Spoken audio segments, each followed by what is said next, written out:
schéma tactique est en place, la stratégie a été analysée et est prête à se déployer. Jeff est sur le terrain comme titulaire, nous sommes prêts. Bienvenue dans le podcast Bleu, Blanc, Noir.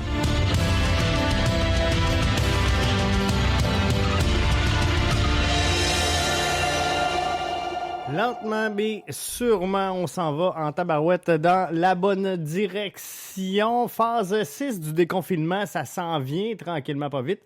Et dans cette 6e phase, on va autoriser la reprise des activités pour les équipes de soccer extérieur. Donc, c'est signe qu'on va recommencer à jouer au ballon, les chummés. Ça va faire du bien à tout le monde, ça, je pense. Donc, vivement l'arrivée de la phase numéro 6. Vous êtes avec Jeff Morancy dans le podcast BBN, propulsé par BBN Media. Ce soir, on a un gros line-up. On parle de Bundesliga. On parle de la COVID, bien sûr, encore une fois. Les clubs riches en Europe qui vont profiter de la manne. Les joueurs un petit peu plus vieux, ceux en fin de carrière ou sur le déclin, seront ceux qui vont écoper davantage. Reprise des activités pour l'Impact de Montréal et on survole, comme on le fait à chacun des épisodes, quelques nouvelles en rafale qui retiennent mon attention dans le monde du soccer. Mais avant, faut que je vous parle de la Copa da Skill. C'est un concours qu'on a mis en ligne à l'instant sur le coup de 20 heures. Donc, on démarre tout ça. Si vous suivez l'Instagram du podcast BBN, vous allez voir la publication vidéo apparaître d'ici quelques instants. Mon directeur marketing est là-dessus en ce moment. Donc, ça va être en ligne dans quelques instants. C'est fort simple, on veut que les médias s'intéressent et s'adressent un petit peu plus aux jeunes dans le monde du soccer et on ne comptera pas sur TVA Sport et RDS pour le faire. Donc, on va s'en occuper nous autres mêmes. On lance donc le concours Copa da Skill. C'est fort simple. On veut que vos jeunes pratiquent finalement le ballon et nous démontrent leur prouesse en matière de jonglerie. Donc, on se rend au www.bbnmedia avec un s.com /concours ou encore si vous allez directement sur bbnmedia.com dans la section concours, vous allez retrouver toutes les informations pertinentes à la mise en place du concours Copa da Skill. Donc, tu nous produis une vidéo entre 20 et 30 secondes. On veut voir tes meilleures jongleries. On va avoir un club de sélection ici qui va retenir les 32 meilleures vidéos et on va mettre ça en ligne, un affrontement en duel. Les gens vont voter. Ça se passe tout sur notre compte Instagram podcast BBN. Donc, on invite les gens à participer grandement. C'est la première édition, ça ne sera pas la dernière, ça va revenir à tous les étés, mais pour cette année, c'est vraiment at large. On n'a pas fait de catégorie, donc il n'y a pas de filles, il n'y a pas de gars, il n'y a pas de U8, il n'y a pas de U40. Tout le monde est ensemble dans le même bassin. Ce qu'on veut, c'est faire la promotion du soccer, faire la promotion du foot. Donc, on veut le maximum de vidéos autour de cet événement-là. Et puis, on va mettre en ligne donc les vidéos sélectionnées sur notre compte Instagram où vous allez être invité à voter pour celui de votre choix. Les 4 derniers vont s'assurer un prix. On a des haut-parleurs, donc Bluetooth, qui fonctionnent avec la technologie Alexa. Donc, 4 à remettre. Donc, les 2 perdants de la demi-finale auront un dot Amazon et ça va là selon les gagnants. On va grossir les prix pour ceux qui le perdant finalement de la finale et le gagnant de la finale aura le gros. Tous les détails au www.bbnmedia.com. Vous allez avoir ça et BBN Media est très fier d'encourager la jeunesse à bouger et de participer à cet événement-là. Bundesliga, on est déjà rendu là. Le Bayern qui éclate Francfort 5-2 le week-end dernier. Un but, une passe pour la sensation canadienne sous-médiatisée, Alphonso Davies. Que dire de ce match-là, sinon que Lewandowski ouvre la marque avec à peine 10 minutes de fait, qui vient démontrer finalement tout le potentiel de cette équipe-là et pourquoi il trône au sommet de la Bundesliga cette année. Le but d'Alphonso Davies, je vais être franc avec vous, c'est pas le plus beau, c'est pas le plus spectaculaire. Clairement, à mes yeux, à moi, il manque sa passe et finalement, c'est le deuxième effort qui fait en sorte que il réussit à marquer sur la séquence de jeu.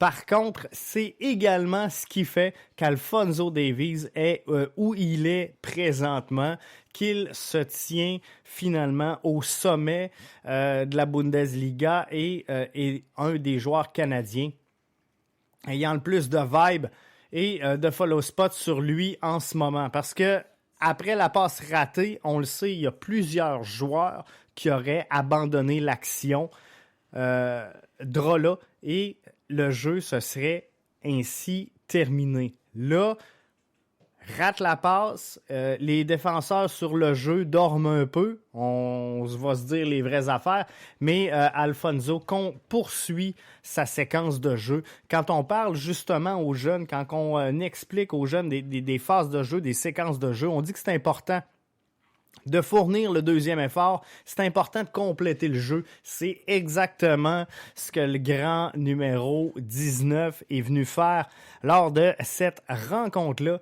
Et c'est ce qui a fait en sorte qu'il a trouvé le fond du filet et qu'il justifie pleinement sa haute valeur sur le transfert market. L'autre match qui retenait mon attention en fin de semaine, c'est bien sûr Dortmund qui allait tout faire ce qui était en son pouvoir pour maintenir l'écart qui le sépare du Bayern présentement. Donc, 2-0, victoire contre des loups qui n'ont pas été très, très menaçants, mais tout ça met clairement la table pour le Klassiker de mardi. Ça va être un bon match, ça va être un gros match, duel au sommet. Et si on regarde les statistiques présentement, il y a encore 4 points qui favorisent le Bayern sur Dortmund au sommet de la Bundesliga. Et c'est deux puissances de la Ligue. On pourrait mettre le Red Bull dans ce top 3-là. Mais si je regarde le Bayern avec 80 buts pour et 28 buts contre, c'est à la fois une attaque dévastatrice et une solide défensive, différentielle donc de plus 42 pour le Bayern après 27 duels disputés, plus 41. C'est pas mauvais non plus pour Dortmund. Et quand je vous disais qu'on pouvait mettre Red Bull là-dedans, Leipzig est également à 41 de différentiel. Donc, c'est excellent et ça nous promet un duel tout en couleur, en rouge et en jaune pour mardi. Je vais donner l'avantage, bien sûr. Vous me direz que j'ai un parti pris, mais avantage au Bayern. Je vais mettre mon argent sur Davies pour cette rencontre-là. Donc, je vais y aller d'un 3-2, c'est-tu logique? Vous me le direz. Vous pourrez commenter d'ailleurs ceux et celles qui écoutent en direct cette édition du 25 mai au www.bbnmedia.com. Mais je pense que 3-2, ça pourrait être logique. J'ai hésité. Je voulais y aller avec 3-1. Je me suis dit, c'est presque irrespectueux. Mais donc, je vais me commettre finalement à 3-2. L'autre dossier que je veux vous parler, c'est celui de la COVID-19 qui fait mal, bien sûr, à peu près tous les circuits. On ne sait pas ce qui va se passer dans toutes les ligues à travers la planète au moment où on se parle. Il y a beaucoup de spéculations, il y a beaucoup d'hypothèses. On a des ligues qui ont commencé à reprendre. C'est le cas de la Bundesliga. On a des ligues qui sont sur le point de le faire. Bref, tout ça, toute cette belle poutine-là va faire énormément mal à énormément de clubs. C'est une situation qui est très, très, très complexe présentement. Beaucoup de dilemmes, que ce soit au niveau de la logistique, que ce soit au niveau financier, que ce soit au niveau juridique. Bref, l'écosystème du football européen est ébranlé en ce moment par cette pandémie mondiale. Et vous me direz que c'est pareil pour l'ensemble des circuits de sport professionnels à travers la planète. Et vous avez entièrement raison. Mais ce show-là est directement axé sur le foot. Donc, on va s'en tenir à directement à ça. Je lisais aujourd'hui un rapport spécial, on va l'appeler de même, de KPMG, Football Benchmark, sur tout l'impact du coronavirus sur la valeur du marché des joueurs de foot. Très, très, très intéressant. C'est Andrea Sartori, qui nous présente ça. Et je ne vais pas vous le lire, puis je ne vais pas entrer dans les détails parce que c'est quand même là, un long rapport.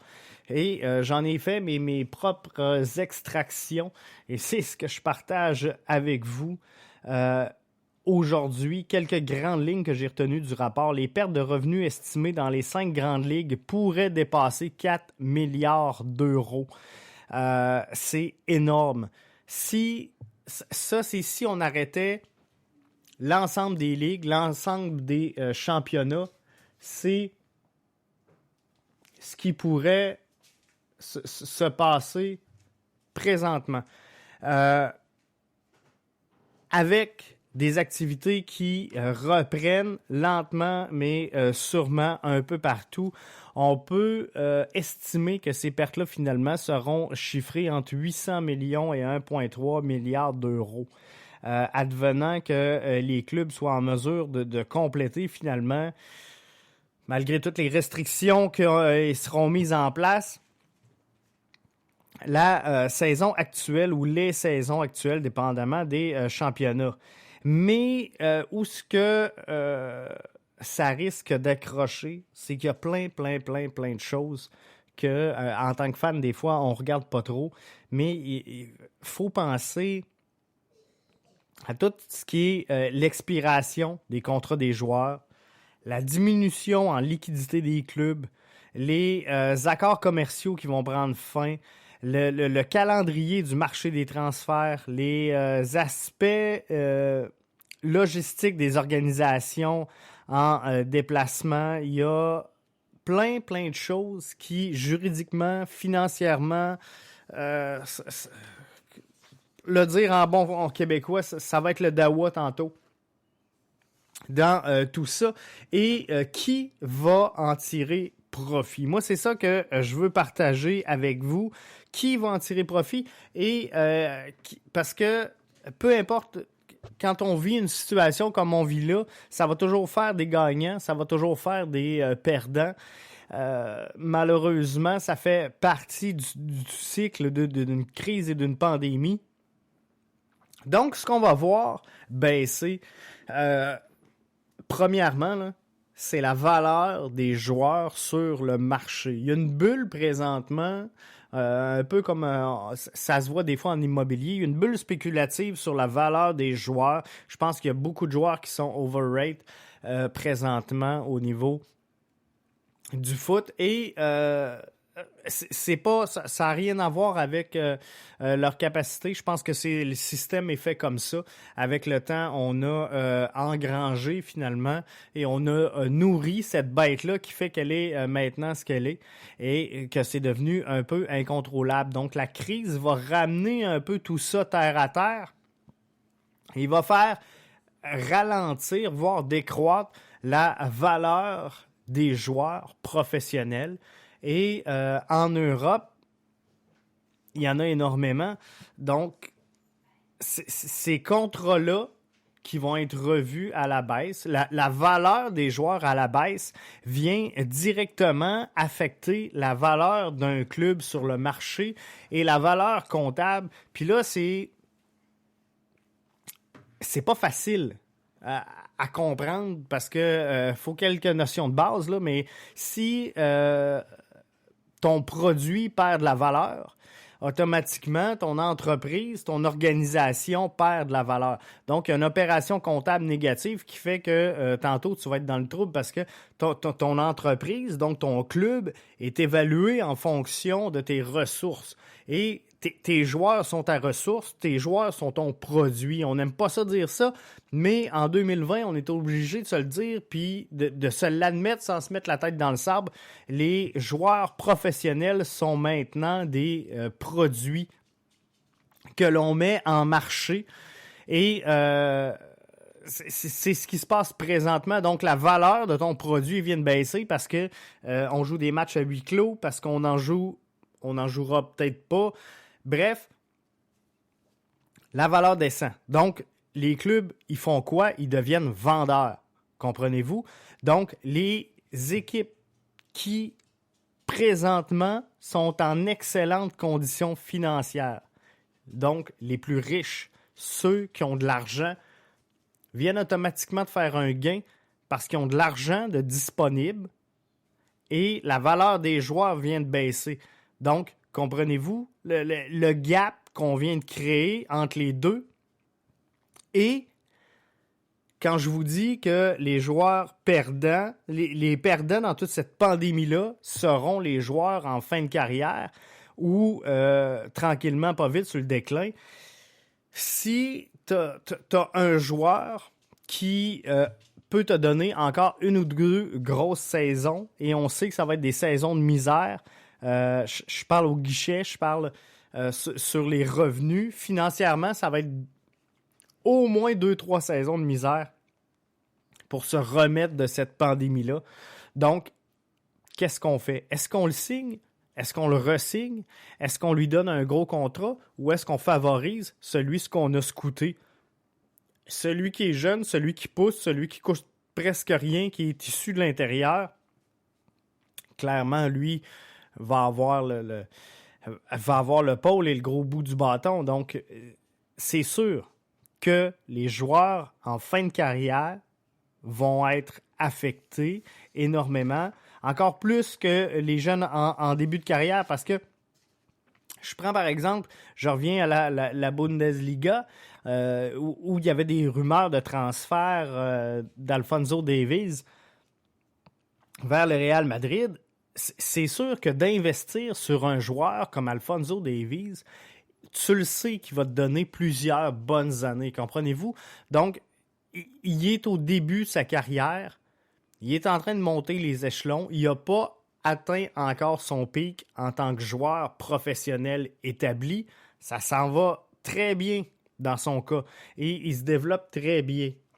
Mais il y a une maturité en tant qu'athlète professionnel à atteindre. Il ne l'a pas atteint encore. Et après ce plateau-là, c'est plate à dire, mais ça va aller sur la pente descendante. Donc, mais là, présentement, il est dans cette montée-là de la courbe. Donc, même si on a 1, 2, 3 saisons peut-être où on va checker un petit peu plus nos finances, où on va évaluer chaque sou qu'on investit dans nos clubs, ben, en tant que propriétaire, il y a une excellente valeur à investir sur Alphonso Davies et c'est pour ça qu'on voit énormément de joueurs où la valeur présentement, si vous suivez un peu le transfert market, la valeur de ces joueurs-là baisse, mais celle d'Alphonso Davies ne cesse de croître, mais c'est exactement pour ça. Parce que ce produit-là, le produit Alphonso Davies, devient un placement à long terme. Et à long terme, bien, on va se remettre de cette crise-là, on va passer au travers et c'est garanti. Donc, ça, c'est pas un problème. Si demain matin, vous signez un Zlatan qui vient d'annoncer une blessure qui mettra peut-être fin à sa carrière, ben lui, automatiquement, aujourd'hui, sa valeur vient de chuter considérablement, comprenez-vous? Parce que vous avez déjà pas d'argent, donc il n'y aura pas de grosse bataille à mettre la main sur un Zlatan. Alors, la valeur du joueur va être en décroissance, c'est sûr. Donc, les joueurs, je vous dirais, en bas de 24 ans, seront les plus favorisés par la crise actuelle et c'est eux qui s'en sortiront finalement le mieux dans toute cette pandémie-là. Mais l'analyse de KPMG, puis là, je lis, parce qu'il y avait deux scénarios quand ils ont produit le rapport, soit qu'il n'y avait pas de soccer du tout, ou soit qu'il y avait du foot un petit peu selon le deuxième scénario. Donc, dans l'ensemble, la valeur globale des 4183 joueurs des 10 ligues européennes a diminué de près de 10 milliards d'euros, soit une baisse de 26,5% depuis le mois de février. Et si on jouait dans certaines ligues, dans le scénario 2 finalement, si les 5 grandes ligues se taillent la part du lion, ben, c'est une baisse quand même considérable de 6,6 milliards d'euros. Donc, c'est énorme quand même. Je vais vous mettre les liens s'il y a des gens qui sont intéressés à aller lire ce rapport-là. C'est en anglais, bien sûr. Vous devrez le traduire pour la communauté francophone. Mais kpmg.com, c'est Andrea Sartori qui partage finalement ce rapport-là très intéressant. On fait une courte pause, on s'arrête 1 minute et de l'autre côté, on se parle de l'Impact de Montréal qui reprenait l'activité aujourd'hui. Disons simplement que tu veux mettre toutes les chances de ton côté pour ne rien manquer du podcast BBN, un des meilleurs podcasts sportifs au Québec, directement orienté vers l'Impact et la MLS. Je t'invite à nous suivre via nos différentes plateformes. Pour le podcast, nous sommes sur Apple Podcasts, Spotify, Google Podcasts et plusieurs autres. Nos vidéos sont disponibles sur notre chaîne YouTube et sur notre page Facebook. Pour ne rien manquer de l'interaction de Jeff avec son auditoire, viens nous suivre sur Twitter et sur Facebook. Dans tous les cas, recherche Podcast BBN, tu vas nous trouver. Si jamais tu veux parler directement à l'animateur, utilise le compte Skype de l'émission. Ah, j'oubliais presque. Visite le site de la station aussi au www.bbnmedia.com. T'as le droit de partager si tu aimes le contenu. Bon podcast. Hey Jeff, de retour avec vous. Je vous rappelle que vous êtes dans le podcast BBN, propulsé par BBN Media, accessible au www.bbnmedia.com. Enfin, l'Impact de Montréal qui reprenait l'action. Faut le dire vite, reprenait l'action. Mais le stade, les installations du centre Nutrilait devenaient accessibles aujourd'hui aux joueurs et au staff de l'Impact de Montréal selon un protocole de la MLS très strict, très rigoureux qui a été enfin approuvé par l'organisation, les autorités de la santé. Donc, ça donne l'espoir. Ça donne espoir de revoir du soccer professionnel cet été. Donc, la planète foot est un peu en deuil présentement parce que c'est pas facile, tout ce qui se passe un peu partout, mais on devrait être en mesure donc de reprendre l'action du côté de la MLS et de voir tout ça aujourd'hui, les joueurs revenir. Je pense qu'on peut faire un thumbs up à l'équipe de l'Impact qui produit du contenu quand même audio et vidéo de toute beauté. Et aujourd'hui, on avait un vidéo de ce retour-là à l'entraînement et ça fait du bien. Ça fait du bien de voir ça.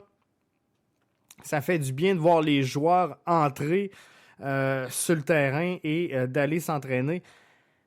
De reprendre l'action, même si on ne pousse pas la machine, même si on n'est pas au summum de ce qu'on peut faire.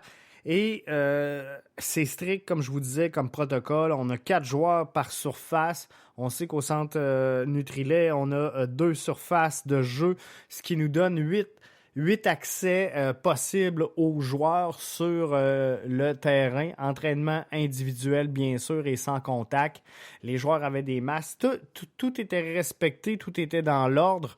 Donc, je pense sincèrement qu'on s'en va dans le bon sens. Et le projet de la MLS d'aller s'isoler du côté d'Orlando semble de plus en plus enclin à se réaliser. Malgré, et là on tombe dans les nouvelles en rafale, malgré que Don Garber avait aujourd'hui déclaré qu'il a envoyé un communiqué finalement aux joueurs et à toutes les équipes pour qu'ils partagent avec leur personnel, leur staff, pour leur dire, écoutez, ça marche pas, là, il y a des fuites dans les médias et on sait que The Athletic sont toujours sur le coup, donc nous poussent l'information assez rapidement et Don Garber, malheureusement pour lui ce matin, le communiqué a sorti par The Athletic avant la MLS, donc ça a eu un peu l'air fou. Donc il y a eu du coulage sur cette demande-là de ne pas faire de coulage au club de la MLS. Donc, c'est assez spécial comme concept. Rumeur de la vente de l'OM. Al-Walid Bentalal, c'est revenu de l'avant. C'est quoi le bon prix? On ne le saura pas. Mais les rumeurs s'étaient un peu éclipsées. Et là, est-ce que c'est la crise de la COVID? On ne le sait pas trop, mais ça revient de l'avant. Donc, on va suivre ça ici à BBN Media. Pour vous, la vente de l'OM, est-ce que oui ou non, Al-Walid Bentalal va mettre la main sur le club? On va regarder tout ça de proche. Zlatan blessé, on s'en est parlé tantôt, mais blessure donc au talon d'Achille qui pourrait compromettre la fin de sa carrière. Est-ce que c'est terminé pour lui? Est-ce que c'est la blessure qui va le forcer à mettre un terme à son règne de Dieu sur la planète foot? Seul l'avenir nous le dira, mais quoi qu'il en soit, Zlatan semble mal en point en ce moment et faudra peut-être mettre une croix dans son cas sur sa carrière.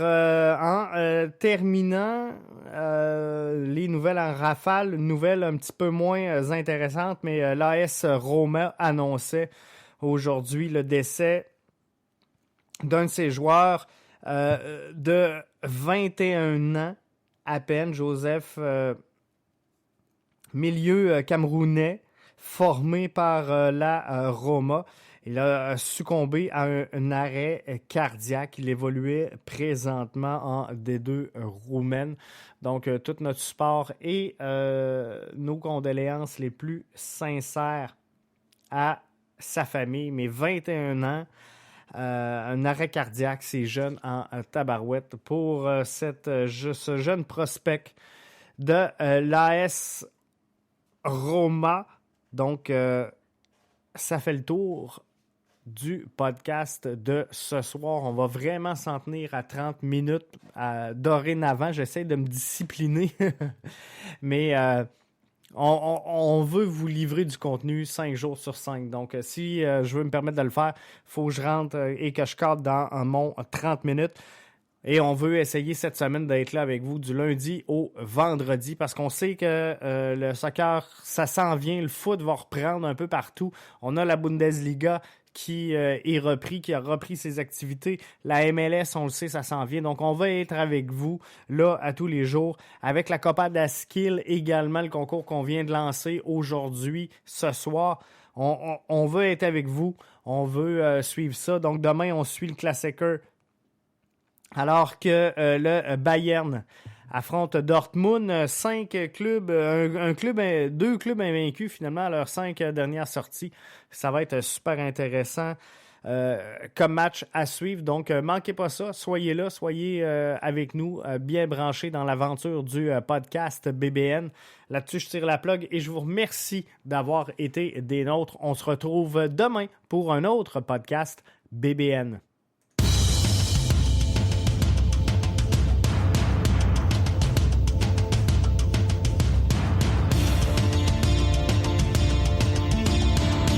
Le schéma tactique est en place, la stratégie a été analysée et est prête à se déployer. Jeff est sur le terrain comme titulaire, nous sommes prêts. Bienvenue dans le podcast Bleu, Blanc, Noir.